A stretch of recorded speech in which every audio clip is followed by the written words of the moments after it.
গীবতের ফলাফল কি? তাহলে এই যে গীবত যারা করে বা এই বক্তার যারা করে বা যারা করেছে তাদের ফলাফলটা কি? আল্লাহ রাব্বুল আলামিন পবিত্র কোরআনের 49 নম্বর সূরা সূরাতুল হুজরাতের 12 নম্বর আয়াতের মধ্যে গীবতের ফলাফল বর্ণনা করে দিলেন। আল্লাহ রাব্বুল আলামিন বললেন, ইয়া আইয়ুহাল্লাযীনা আমানু ইসতানিবু কাসীরাম মিনাল জান্ন ইন্না বা'দাজ জান্নি ইসমুন ওয়া লা তাজাসসু ওয়া লা ইয়াগতাব বা'দুকুম বা'দান আইয়ুহিব্বা আহাদুকুম আন ইয়াকুলা লাহমা আখিহি মাইতা ফাকারিহতুমুহু ওয়াত্তাকুল্লাহ ইন্নাল্লাহা তাওয়াবুর রহিম। আল্লাহ রাব্বুল আলামিন পবিত্র কোরআনের সূরাতুল হুজরাতের মধ্যে বললেন, ইয়া আইয়ুহাল্লাযীনা আমানু, হে ঈমানদারগণ, ইসতানিবু কাসীরাম মিনাল জান্ন, অধিক অধিক ধারণা করা থেকে তোমরা নিজেদেরকে বিরত রাখো। ধারণা করে এই কাজটা হয়েছে, হয়তো ওই লোকই করেছে, এই কাজটা করেছে, এই কাজটা উনি ছাড়া কেউ করতে পারে না, ওনার বিরুদ্ধেই বলে দাও, লাগাই দাও ওনার নামে বলো। এই যে আল্লাহ রাব্বুল আলামিন সরাসরি নিষেধ করছেন, ইসতানিবু, বিরত থাকো, নিজেদেরকে সংযত করো, নিজেদেরকে এখান থেকে গুটিয়ে নাও। কোন কাজ থেকে? কাসীরাম মিনাল জান্নি, কারো বিরুদ্ধে কোনো ধারণা করা থেকে। কি করা থেকে? ধারণা করা থেকে। ইন্না বা'দাল জান্নি ইসমুন, আল্লাহ রাব্বুল আলামিন বলেন, নিশ্চয়ই কিছু কিছু ধারণা, কিছু কিছু মানুষের এই যে মনের চিন্তা, এগুলো মাঝে মাঝে গুনাহ হয়ে থাকে। কি হয়ে থাকে? গুনাহের কাজ। এটা গুনাহের সাথে লিপ্ত হওয়া। তুমি একজনের বিরুদ্ধে না জেনে না বুঝে বলবা, হ্যাঁ ওই লোকটা এটা করেছে, অমুকে বলেছে, শুনেছে, বক্স আপনি জানেন না, মূল বিষয়ের সাথে আপনি শুনেনও নাই, জানেনও নাই, দেখেনও নাই, আপনার সেই সম্পর্কে বাহ্যিক কোনো জ্ঞান নেই, কিন্তু আপনি বললেন এই ধারণাপ্রসূত জ্ঞানের মাধ্যমে, তখন এটাকে বলা হয়েছে ইন্না বা'দাল জান্নি ইসমুন। আল্লাহ রাব্বুল আলামিন বললেন, নিশ্চয়ই নিশ্চয়ই কিছু কিছু ধারণাপ্রসূত কথা এবং কিছু কিছু ধারণাপ্রসূত জ্ঞানটা মিথ্যা এবং গুনাহের কাজ। কিসের কাজ? এরপর আল্লাহ রাব্বুল আলামিন বললেন, ওয়ালা তাজাসসু, তোমরা একজন মানুষের পিছনে লেগে তার বিরুদ্ধে গোপনীয়তা অনুসন্ধান করিও না। এই যে মানুষের পিছনে মানুষ লেগে যায়, আল্লাহ রাব্বুল আলামিন এটাকে নিষেধ করেছেন কোরআনে 49 নম্বর সূরা হুজরাতের 12 নম্বর আয়াত। এখানে বলছেন, ওয়ালা তাজাসসু, পিছনে লেগে গোপনীয়তা অনুসন্ধান করিও না। ওয়ালা ইয়াগতাব বা'দুকুম বা'দান আইয়ুহিব্বা আহাদুকুম আন ইয়াকুলা লাহমা আখিহি মাইতা, এবং সাবধান হয়ে যাও, সাবধান হয়ে যাও, এক ভাই আর এক ভাইয়ের বিরুদ্ধে গীবত করিও। কে বলছেন?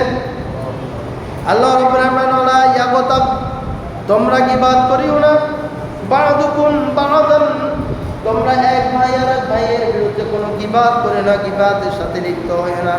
আইয়ুহিব্বা আহাদুকুম, তোমরা কি ভালোবাসো, আহাদুকুম, তোমাদের মধ্য থেকে আইয়াকুলা লাহমা আখিহি মাইতা, তোমার যেই ভাই মৃত্যুবরণ করেছে, যেই ভাই অত ইতিপূর্বে মৃত্যুবরণ করেছেন, তোমরা কি ভালোবাসো সেই ভাইয়ের শরীর থেকে গোশত কেটে নিতে বক্ষণ করতে? আল্লাহ জিজ্ঞেস করছে। কে জিজ্ঞেস করছেন? আল্লাহ আপনাকে আমাকে প্রশ্ন করেছেন, তুমি কি তোমার মৃত ভাইয়ের গোশত খেতে পছন্দ করো? আমরা কি পছন্দ করি? আমার ভাই মারা গেছে, তার শরীর থেকে গোশত কেটে রান্না করে খাওয়ার জন্য আমরা কে চাই? কোনো মুসলমান অমুসলমান কেউই কি এটা চাইবে? অমুসলমানও চায় না। সে মুসলমান না, কিন্তু সেও চায় না তার ভাই মৃত্যুবরণ করছে, তার শরীর থেকে গোশত কেটে খাবে, এটা কেউ চায় না। আল্লাহ জিজ্ঞেস করছেন এই পবিত্র কোরআনের সূরার মধ্যে, সরাসরি হুজরাতের মধ্যে, যে তোমরা কি আইয়ুহিব্বা, তুমি কি ভালোবাসো, পছন্দ করো, আহাদুকুম, তোমাদের মধ্যে কেউ, এই তোমরা যারা বসে আছো, তোমরা কি কেউ এটা কি ভালোবাসো যে আইয়াকুলা লাহমান, তুমি গোশত খাবে, আখিহি, তোমার ভাইয়ের গোশত, মাইতা, মৃত্যুবরণ করেছে যেই ভাই। এরপর আল্লাহ রাব্বুল আলামিন আবার উত্তর তিনি দিয়ে দিয়েছেন। আল্লাহ প্রশ্ন করে উত্তর আবার কে দিয়েছেন? আল্লাহ দিয়েছেন। আল্লাহ বলেন, ফাকারিহতুমু, আমি জানি অবশ্যই তোমরা এটাকে অপছন্দ করো, ঘৃণা করো। ঘৃণা করি কিনা? আমরা সবাই ঘৃণা করি কিনা? মৃত ভাইয়ের গোশত খেতে পছন্দ করি, ঘৃণা করি কিনা? আল্লাহ রাব্বুল আলামিন বললেন অবশ্যই তোমরা এটাকে ঘৃণা করো, আমি জানি। অতএব ওয়াত্তাকুল্লাহ, এই গীবাত করার সময় এই ক্ষেত্রে তোমরা কাকে ভয় করো?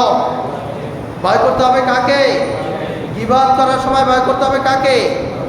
সকল মানুষের বিরুদ্ধে, কারো বিরুদ্ধে কথা বলতে গিয়ে আপনাকে ইনসাফের পক্ষে কথা বলতে হবে। ইনসাফ করতে পারলে করবেন, না হলে অন্যায় কাজকে প্রশ্রয় দেওয়া যাবে।